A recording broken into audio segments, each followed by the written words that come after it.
Hello everybody, আসসালামু আলাইকুম। সবাই কেমন আছেন? অনেক দিন পর আবার আপনাদের মাঝে ভিডিও নিয়ে হাজির হচ্ছি। প্রতিনিয়ত ছোট ছোট করে অনেক ভিডিও দিচ্ছি। অবশ্যই একটার পর একটা ঝামেলা ছিল, তাই দীর্ঘ 2 বছর আমি এই ইউটিউব সোশ্যাল মিডিয়ার বাইরে ছিলাম। ঝামেলা বলতে, ইউটিউব চ্যানেল যখন অ্যাকচুয়ালি খুলি তখন হচ্ছে আমি স্টুডেন্ট থাকি। তারপরে হচ্ছে স্টুডেন্ট অবস্থায় পড়াশোনা শেষ হয়, তারপরে হচ্ছে বিয়ে শাদী সংসার, তারপরে বাচ্চা। ইতিমধ্যে আমি মা হয়ে গিয়েছি। আপনাদেরকে অবশ্যই আমি ভিডিও শেয়ার করেছি আমার মা হওয়ার জার্নিটা, অল্প একটু শেয়ার করেছি। এরপরে আমি বিস্তারিত আরও শেয়ার করব আমার বেবিকে এবং আরও অন্য বিষয়গুলো। তো এটা ছিল আমার প্রেগনেন্সি অবস্থায় আমাকে স্বাদ খাওয়াচ্ছিল যখন, তখনকার সময়ের রান্নাবান্না আমি একটু একটু করে রাখছি স্মৃতি হিসাবে, তাই আপনাদেরকে শেয়ার করলাম। আর এটা আমার বাবার বাসায় হয়েছে, আর আমি তো বিয়ে করেছি ঢাকার বাহিরে। ঢাকার বাহিরেই আমাকে এখন থাকতে হচ্ছে। আর এটা হচ্ছে ঢাকাতে আমাদের বাসাতে। তো ওরা হচ্ছে ছোটোখাটো ভালোই আয়োজন করেছে, আমাদের ওইরকম লোকজন কেউ নেই। আমরা আসলে খুবই একাকিত্ব জীবন আমাদের। একমাত্র ভাবি আছে আর আমি, আর আত্মীয় স্বজন যারা আছে এরা তো দূরে দেশে থাকে সবাই, মামা খালা খালু মামি চাচা চাচি ফুপু এরা সবাই দূরে দূরে থাকে। ভাই বোন যারা আছে দূরে থাকে অনেক।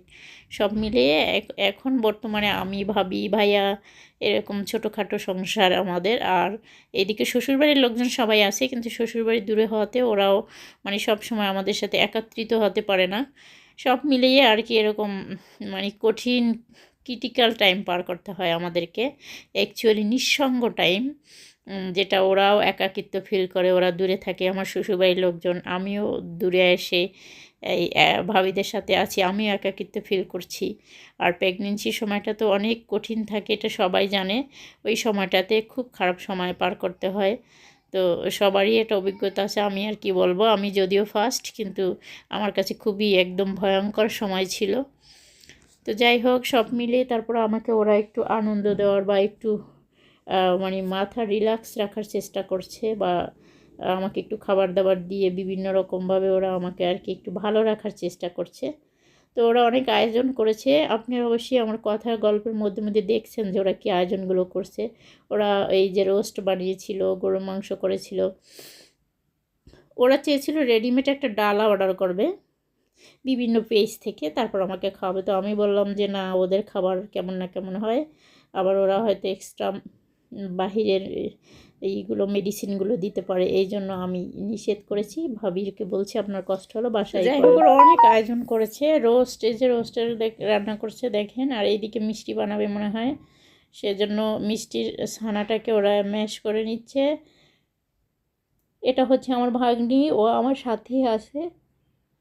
আর আমার হাজব্যান্ড তো জব করার জন্য অনেক দূরে থাকতেছে, ও আমার সাথে থাকতে পারতেছে না। আর শ্বশুরবাড়ির লোকজন তেমন একটা ঢাকাতে থাকতে পারতেছে না, ওরা সব ওখানেই আছে রাজশাহীতে। সব মিলিয়ে আর কি এভাবেই স্যাক্রিফাইস করে করে আমরা আর কি সময়গুলোকে পার করতেছি, আর সব কিছু করার চেষ্টা করতেছি। তো মিষ্টি বানালো, আর এইদিকে ভাবি আবার এটা হচ্ছে মনে হচ্ছে কি যেন রুই মাছ না কাতল মাছ করে নিচ্ছে, প্রসেসিং করে নিচ্ছে। এটা ভাবি হয়তো কি যেন বানাবে, কোপ্তা বানাবে, মাছের কোপ্তা বানাবে। আর এদিকে মিষ্টিগুলো বানানো হচ্ছে, মিষ্টিগুলো অনেক সুন্দর হয়েছে, হুটহাট করে বাসায় বানাইছে, তাও ভালোই হয়েছে। ফার্স্ট টাইম বানাইছে, ভালোই হয়েছে। আসলে বাসার জিনিস যেমনই হোক না কেন, তারপর খেতেই মজা লাগে। কার কেমন লাগে জানি না, আমার বিশেষ করে বেশি ভালো লাগে।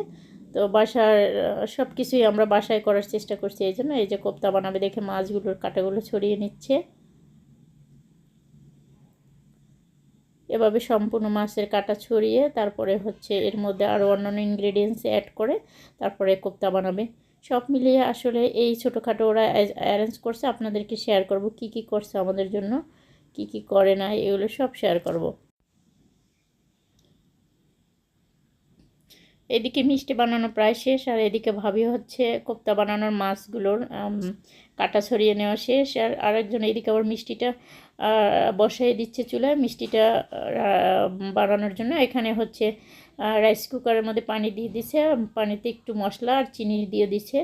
এগুলো আসলে রেসিপি হিসাবে আমি আপনাদের নাই বলি, কারণ আপনারা হাজার হাজার শত শত রেসিপি আছে, ওগুলো দেখে নেন, তাই ওগুলো নাই বলি। এখানে হচ্ছে ওই মিষ্টিটা বসিয়ে দিচ্ছে। ও হচ্ছে আমার ভাগ্নি, ও খুব এক্সপার্ট এসব কাজে। আর আমার ভাগ্নিরও কিন্তু চ্যানেল আছে রূপসামণি, ওখানে অনেক সুন্দর সুন্দর ভিডিও আছে, আপনারা চাইলে দেখে নেবেন। আর কোপ্তা বানানোর জন্য এই যে সব কিছুই একসাথে ম্যাশ করে নিচ্ছে। মাছগুলো তো প্রথমত বেছে নিয়েছিল, আর আলু টালু যা ছিল সব দিয়ে টিয়ে একবার এগুলোকে সুন্দর করে রান্না করে নিচ্ছে একবার।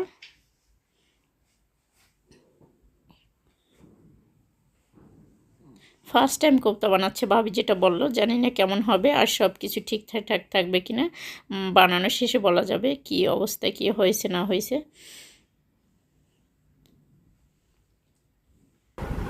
যাই হোক, এই যে ছোটোখাটো আয়োজনটা আসলে সব কিছুই ছিল আমাদের এই আয়োজনের মধ্যে। মিষ্টি থেকে শুরু করে রোস্ট, গরু মাংস, মাছ কোপ্তা, তারপর মানে অ্যাকচুয়ালি ওই ডালাটার কথা বললাম না, ডালাটা যে যে জিনিসগুলো দেওয়া থাকে সবগুলোই আমরা এটার মধ্যে রেখেছি। জাস্ট আমরা বাসায় ভাবছি যে ওই ডালাটার থেকে আমাদের মানে খরচ বেশি হবে না কম হবে, ওরকম একটা মানে এস্টিমেট তৈরি করব। আর হচ্ছে আমরা সব আইটেমগুলো রাখার চেষ্টা করব, ওরকম একটা প্ল্যান করি আর কি আমাদের আজকের অ্যারেঞ্জটা। তো কোপ্তার এই যে সব কিছু রেডি করে নিয়েছে, এখন কোপ্তাগুলো বানিয়ে নিচ্ছে এদিকে। আর আসলে এই অনেকগুলো আইটেম বাসায় করা একটু কষ্ট, আর আমাদের জন্য আরও কষ্ট হচ্ছে। আমাদের বাবাটা তো বড় হয়ে গেছে, অনেক ভিডিও আছে আমার বাবাটাকে নিয়ে ফেসবুকে, তো সবাই দেখতে পাবেন যে এর কী পরিমাণ দুষ্টমি। এই চ্যানেলে তো ওর ভিডিওর কোনো অভাব নেই, তো ওরে দেখাবো আমি মাঝে মাঝে, দেখবেন যে ও কী পরিমাণ দুষ্ট হয়েছে এখন, এবং অনেক বড় হয়ে গেছে মাশাল্লাহ। তো এইদিকে কোপ্তা তো রেডি হয়ে গেছে, কোপ্তাটা ভাজতে দিয়ে দিচ্ছে। আর আমি আবার চিন্তা করলাম অ্যারেঞ্জটা যদিও আমার জন্য করছি, কিন্তু আমি আমার বাবাটার জন্য এটা কেক নিয়ে আসতে বলছি, কারণ ওই ছোটো তো, তাই ওর জন্যই কেকটা নিয়ে আসতে বলছি। কেক কাটতে ও খুব পছন্দ করে, ও সবসময় যখন অ্যাজ ইউজুয়াল রেগুলার ছোটো কেকগুলো খায় তখন ও বলে যে ও হ্যাপি বার্থডে পালন করে। এই জন্য আমরা ওর জন্য ছোট একটা কেক করেছি, যাতে ও এই উপলক্ষে একটা কেক কাটতে পারে। সো এক্সাইটেড, কেকটা কাটছে। তো আজকে এ পর্যন্তই, সবাই ভালো থাকবেন। অনেক দিন পর আপনাদের সাথে অনেক কিছু শেয়ার করলাম, আরও নতুন নতুন অনেক কিছু শেয়ার করব। সবাই পাশে থাকবেন। আল্লাহ হাফেজ।